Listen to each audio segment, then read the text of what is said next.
January 3rd, after the festivities of the holiday season, January 3rd in New England. It's cold and gray and miserable, cloudy. I had a new job in Connecticut and I needed to find a place to live. It's a bit more complicated than that because I had a 9-year-old daughter who I was rearing. Celeste was in 4th grade. I felt lost and lonely and desperate, looking for a place to live. As I drove, I cried out, if only there was a church where I could go and pray and center myself and pull myself together. And like answered prayer, Jesse Lee rose right in front of me. And I just pulled into the parking lot. I didn't know it was a Methodist church, but it was like a classic New England church that I came into.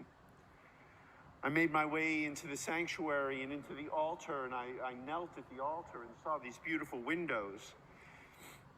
And I prayed, and I wept, and I sang, and I centered.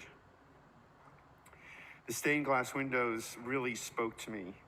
And after a while, I stumbled into the pastor's office, and Randy Day dropped what he was doing and welcomed me, and took me all around, showed me the campus, explained to me the history of Jesse Lee Memorial United Methodist Church. We chatted, and I said to myself, I found my church. I just need to find a place to live.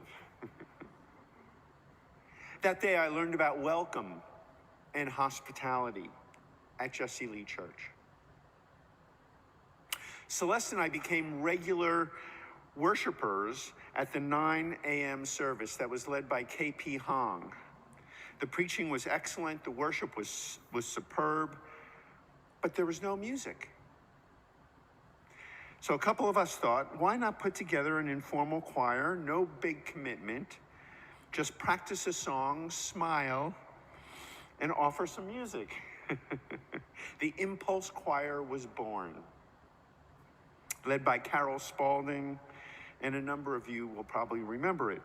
It became rewarding and a source of fun and joy. I don't know how long it lasted, but it lasted a long time. That experience taught me about service and music.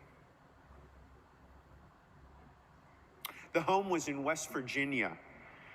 It was up a holler. How many people know what a holler is? How many people have been up a holler? Okay, a holler in West Virginia. It was my first year volunteering for ASP, and our project was replacing an old tin roof.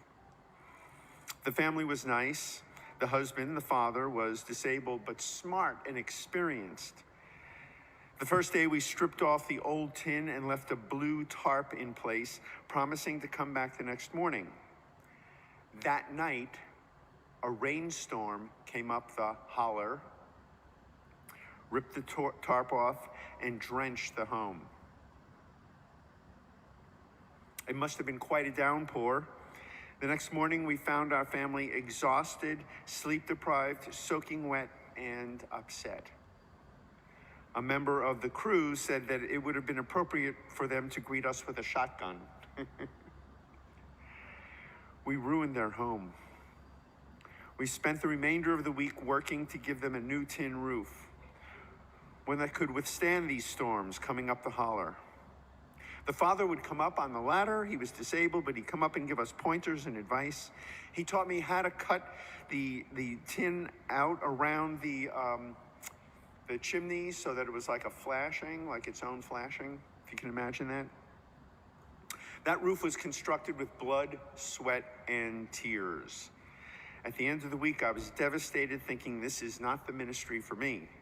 On the way home, Peter Syrup, Debbie Perry, and a number of others pulled me to the side and assured me that many have similar stories, and you need to learn to bounce back. That bouncing back is called resilience. We teach it. We teach resilience. They, the ASP community, were angels, really. And P.S., I've gone on ASP for 18 years now. That's called mission and encouragement. So what is Jesse Lee Memorial United Methodist Church? Who is Jesse Lee Church? Well, it's welcome, it's hospitality, it's service, it's mission, it's encouragement. Jesse Lee is a place to discover God and Jesus for yourself through prayer, study, and experience. A place to learn about your part in the world, a place to connect, to be of service, to make a difference, and to explore your own spirituality. As you consider your giving, there's this card out in the narthex and this wonderful tree. As you consider your giving, be generous. Support this wonderful church community. Watch for what God has for you. You will notice that the more you give, the more you get. Let me say that again. You will notice that the more you give when you're in service to God, the more you get. Why is that? Because you can't outgive God. Amen.